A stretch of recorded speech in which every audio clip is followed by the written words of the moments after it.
And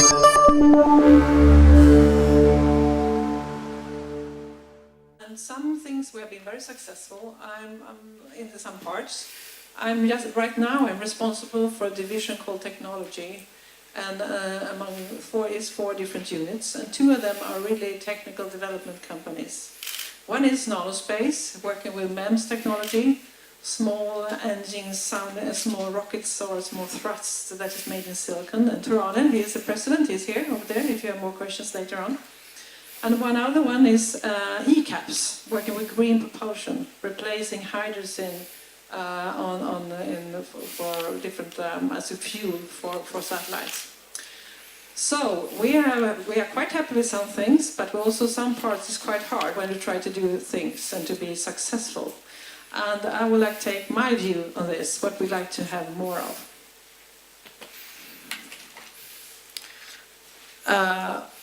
As a lot of you are aware of, we are looking to get to space agenda for Sweden for a long time. And I believe we are almost there, but we aren't there yet. And I think this is a very important thing, because if we're going to have more space companies in Sweden, I think we have to have a very clear way forward what Sweden as a country would like to achieve. Because it's very important, as Betty told us before, that we have some specific strengths within the space field in Sweden. We have that now, but we have to develop that quite a lot. Because if we don't have that, we are not allowed to play with the other countries or the other companies around the world. We have to have a lot of strengths. And that's really important. So a very clear way forward, and also it's very important that this way forward is not going to change if we went at the next election. It's going to be really supported by all the parties in the parliament. Next one is that I think is very important to have a national space program. I know it's on the way for sounding rockets and for things like that. And I believe there are other ideas also from Olle and the other one, that's the Swedish National Spaceport.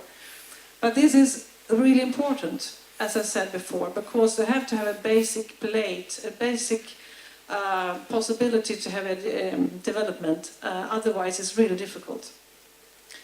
Because, I mean, if you look at it today, to start a new space company in Sweden today, I think you need a lot of money to begin with. Otherwise, it's not possible. And also, it's very nice when they have this early technical development. That's really good. It's very exciting, and we can do it in different ways, and we do it, and we are very good at that. But we have to be able to continue the development to the bitter end. Because you have to be very patient when you work in the space business, as many of you know. We got some people in our company, and they say, okay, which date or which month are you going to achieve that or this or that? And said, yes, we hope for the next quarter or next year or something like that. And you have to really have a long time perspective. And if you look for ECAPS and Nanospace, as I said, they've been very successful. But Nanospace was created 8 years ago, and ECAPS, I think, was 13 years ago. And ECAPS has the commercial customer, Skybox, that's very good, and they work in a new way, and they are very entrepreneurs like that. But still, it's hard, really, to make it go round and earn enough money. So here's just some pictures from Nanospace, very quickly, and you can ask Turana more about that later on. And also ECAPS, I can try to answer questions. So, what do we need? We need, in Sweden or around the world, that's also okay, in space demonstration possibilities. Otherwise, it's very difficult. You know the equation. You are not able to do something in space, sell something if you're not, it's not flight proven, space qualified. We also have had some very good, I believe, business ideas in Sweden with other countries, with the cooperation, but it's not. We don't have any tool to get long bank loans actually for space business, and that's really difficult also, because if you talk about some risk capitalists, they would like to have the money back within 3 years, and with the long time perspective that we have in space, that's really difficult. And also, it's very difficult. I mean, David, your presentation was very good. But I mean, when you work with ESA, as for nanospace and ECAPS, you have to have a lot of money in your pocket when you work with them, because you have to spend a lot of money on proposals, and takes a long time, and when you work with them, that's fine, and they have incredibly good knowledge within ESA, but also you have to wait for the money for a long time. Before it was, you got money in before, but now you have to wait a long time for the money. So that's really hard to survive. And also, what we have discovered at SSC, that now you have to be able to share risks much more. We have that in the whole different parts in the company.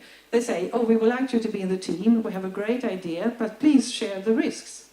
And then also you have to have the money. And if you're a small company, that's difficult.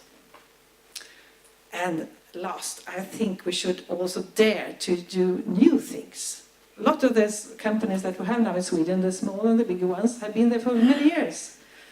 How are we going to start new companies? That's a good question. And if someone have a good answer, because I think we have to dare to do new things. And at S-Range, as you know, it's a part of SSC, we're now looking into how to really do new things, and also maybe launch satellites from S-Range. We're looking into that possibility. And why not, you know, everyone is working with CubeSats. Why don't have a start with a CubeSat Express from S-Range once per year? Wouldn't that be fun? So that was my first 7 minutes. Thank you very much.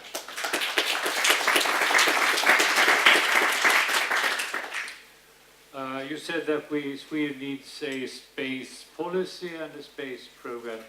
Do you already now see that we are lagging behind because we lack these two components?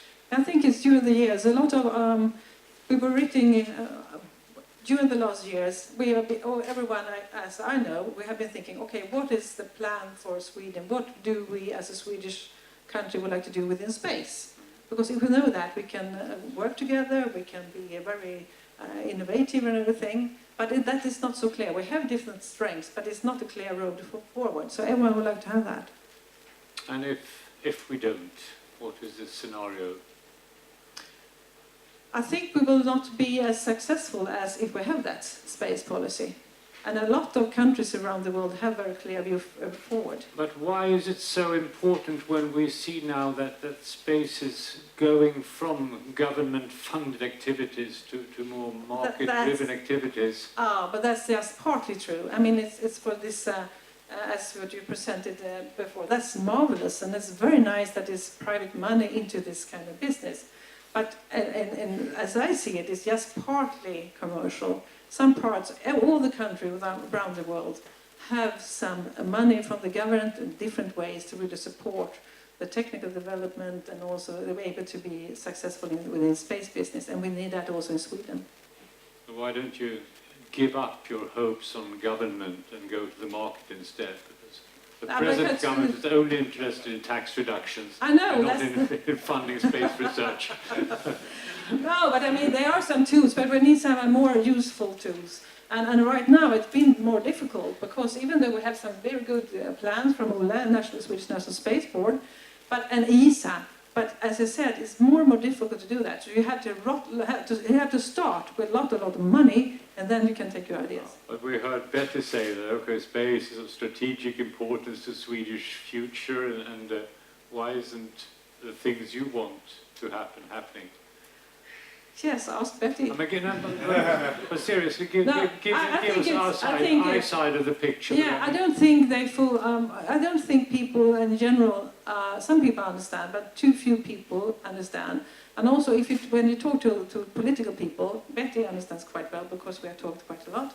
But other people, they don't know that there are an area called space. They don't really understand what a fantastic tool the space are. And what we can do with that. And all the still some kind of science fiction. Yes, a lot of people think that it's a lot of science fiction. It's not a lot of just for fun. Putting people on the moon. Yes, and fun to just launch a rocket and do it. Betty is writing furiously, so I bring you up together with the other three gentlemen in the panel, please. I start with you, Betty. Yes. About why is there no space policy? Why is the space program so slow in becoming a reality?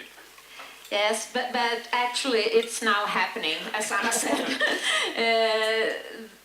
This Thursday we're going to actually have a debate on this matter, and there has been an audit which hasn't taken place since the 1990s earlier, and that is also a problem, that no one ever monitors what results we get from this research. But I think that so the government has said that the space agenda is going to be put forward, and we don't believe that there's going to be any debate. I think it will be supported from all parties, because the debate Thursday isn't about that we have different opinions on this matter, but is supported by everyone. But you were worried that the program would not be broad or comprehensive enough. I don't know everything about the political rules, but last time we changed government, just before that, we have a very good, what you call a flight and space planning forward. I don't know the English word for it. Svenska rymd- och flygutredningen. And that was quite a lot of work but put in that one. But when we changed the government, it disappeared. So I was a little bit afraid, and that's why I was written this, that saying that, okay, let's hope that doesn't happen again. But the government has committed itself, and we have it in writing that this agenda will be put forward. But I think that's one of the problems that Anna brought up about too few parliamentarians seeing this value of it, of the space matters. I think that is because we lack some kind of cost-benefit analysis, that we don't actually know what happens from the research steps taken, and what will the income be from it. Yeah, I had a question on this issue. You mentioned, Anna, you need to overcome the valley of death, we need more demonstration, we need to go to higher TRL levels, and we need more venture cap. But you don't mention jobs. How many jobs do you foresee that this area could develop? How many jobs are there currently? And I think the job issue is extremely important, and it's part of the reason why we have innovation and why we have entrepreneurs to start with. The lobbyist John Eric knows the key word, employment, jobs. I think that would be wise to sort of communicate in a much broader way. Yeah, but of course, if we are able to grow the business as we want to, we will employ a lot of people, and also there are a lot of business around the world. But we have to have the same kind of rules to survive, like the other countries have. So there will be a lot of work within the field, and I think it's really growing. There are some good signs, like Skybox, like other ones, but it takes a lot of time. But how many jobs are there currently? I mean, Michael mentioned that there are 6,000 now in the commercial space area. I think we say 12,000 people in the space industry. No, we're not. Maybe, but not in Sweden. I think in Europe, more than In Europe, 40,000. yes. 40,000 in all of Europe. So do have we any idea of how? 2,000 in 2,000. Sweden, yeah. And this could rise to, give us an estimate? We could double this in 10 years' time? Yes, that would be a very nice goal. I love that one. I think that's possible, of course. 2,000 in Sweden and 12,000 in Europe? No, 40 in Europe. 40,000. Still, I think you should go home and do your homework a little bit better. Could anything be done from the Parliament to help financing present companies with better, easier bank loans, finance upstarts, all these companies with new ideas that Anna was asking for? Of course we can, and we have also put some of these new ways into action. But we also have to see what happens now when we put about 30 million Swedish crowns now for more of a joint venture capital, and we have to be patient and see also what will happen with the money invested, and that's important. But I just want to add to this, of course it's important with the jobs that are created, but it's also important for us to know what is the benefit from the satellites that will also show us what our defense will take, how the defense will be placed, and natural catastrophes, and what benefit from communications. And I would like that we had some kind of number indicator on this. And I know that I've talked to Olle before, and he has said that something in Europe, one Swedish crown spent will give us 15 in return or something like that, or 10 to 15. And I think that's that kind of number that also will make more people, more politicians aware of the benefit of space. Michael, I have the idea that the role of government is not diminished, but it's changing all over the world with the advent of more commercial interests. Do you agree, and how would you describe this? I think in the United States that's definitely true. In the commercial space world, I mean, this legislation that I mentioned that has the phrase encourage, facilitate, and promote is really very different from most transportation things. And Hold the microphone. and it's Thank you. it is really the enabling policy that allows the industry to do as well as it's doing in the U.S. And I think, back to what I was saying at the end of my talk, I would really like to see that happen here. And it occurs to me that you have a lot of advantages in Sweden, particularly for some of these suborbital flights. You have a great location. You have a good relationship with the U.S. from where the technology will be exported. And you have the ability to launch already. You're already launching out of S-range quite a bit. So it seems to me that you're not very far from unlocking something that really has a potential for doing a lot of the same things that Anna and others are saying here. Chris, did you see that the role of government is changing or should change? Yes, and I think the way is to start as Anna was starting out. I mean, that you should set a goal, some national policy, and then you see how do we reach this as efficient as possible. And I think the way to look at space is as a kind of infrastructure. I mean, we're building roads and railroads and all this thing. Everyone agrees that all the airports, we have to build them together because it gives the whole society a tremendous asset, which we then share in various ways. And I think that's the right way to look at a lot of the space infrastructure. Then try to find then companies who can really benefit from making use of that, like you have private air companies who fly from the airports to the other airport, and try to go as much private as possible. And I want to also add a final thing which hasn't really come up yet here, and that's the inspiration factor when it comes to space. And to some extent, we're investing into high-space technologies, like in how we invest in higher level education in Sweden. We don't have the students to pay themselves, because we believe that when they get to learn these things at university, that will be a benefit for our society. And I think this is also some kind of analogy you can do with these high-tech space companies. And the inspiration factor for seeing what's happening in space is another one, kind of like, there's some very nice data curves on how money went into the Apollo program.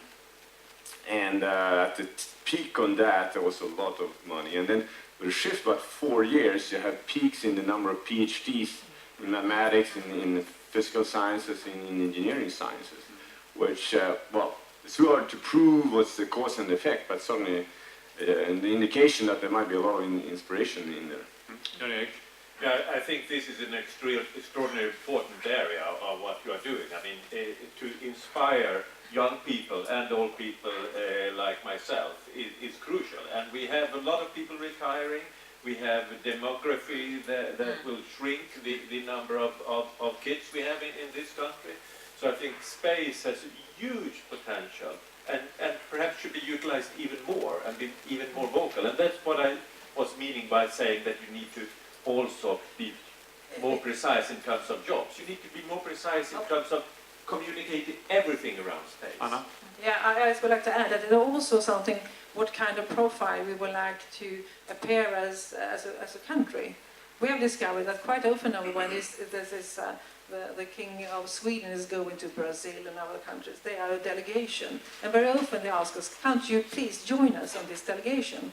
Because they would like to tell it, because they are interested in space, they think it's really high a high technology level to have that, and we have it in Sweden. So it's also a trade or kind of appearance of Sweden as a country, and I think that's also something very important. Do our competitor countries have a space policy, the space program? Yes, many of them have that, and they're very clear, quite short and very clear. Like what you said, how many people would you like to be working in the space field within 10 years, how much money will be involved. But also, as Betty told, it's very important to measure this, because when you do good scientists telling them how warm it's going, the climate is changing. We're very good at that in Sweden, and that also must be measured in some way. Can you say you're not earning money on this, helping IPCC? Are the So people at Volvo area expecting much from a space program and a space policy? Well, we sold them to GKN.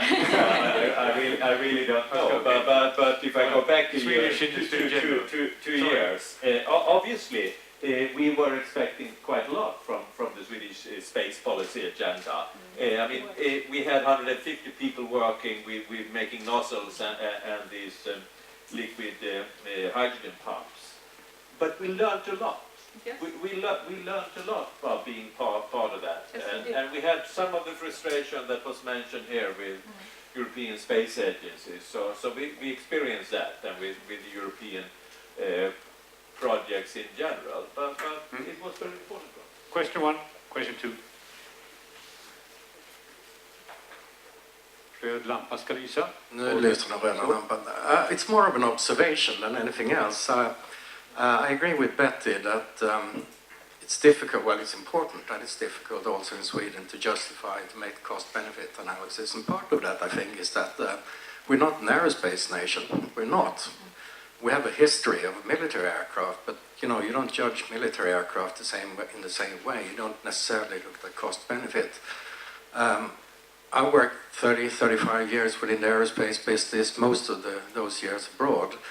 And if you go back to the early 1900s, when the Wright brothers took off, then people talk about the future of flight, future of postal flight that became commercial flight. And then we saw a World War and a Second World War. But already during the Second World War, people started to discuss the future of military aircraft. And towards the end of the Second World War, the rocket engines and the jet engines appeared, and then people started to talk about the future of flight. And then another 20 years later, people had to, or countries I should say in Europe, had to make a choice. Either you go the Eurospace way, or you go the ESA, European Space Agency way. So that was really when I think many space agendas were set in the early 70s. But here we are today, 40 years later in Sweden, we're still talking about space as being the future and tomorrow, which is really, most countries, I should say, had this discussion 40 years ago. And I think, yes, we can blame ourselves for that, and we can say how bad, but I still think that, a huge portion or part of that is that we haven't got the history in in commercial aviation and space. Christer, you meet a lot of people of different kinds.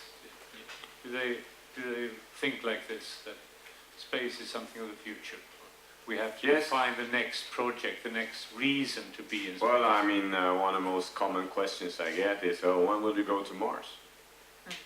People are always thinking about that and think about the future and all that.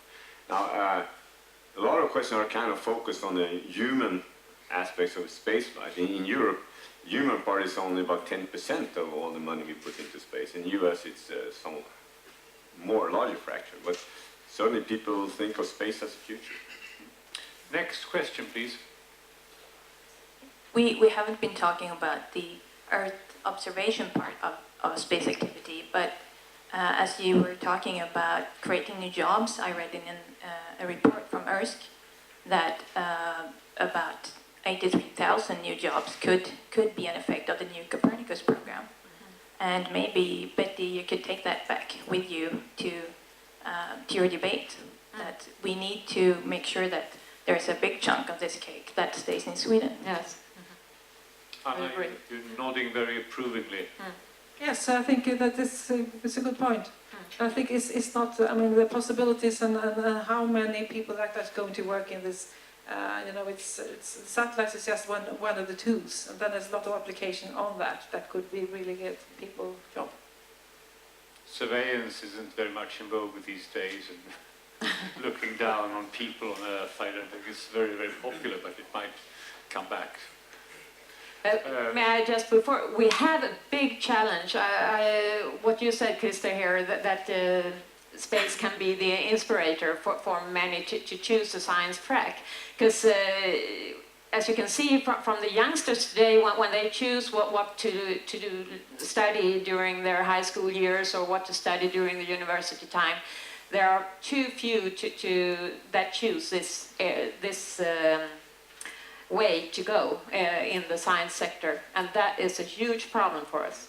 I agree with you. Could we link space programs more with global warming and say that to combat global warming we need much more surveillance from space?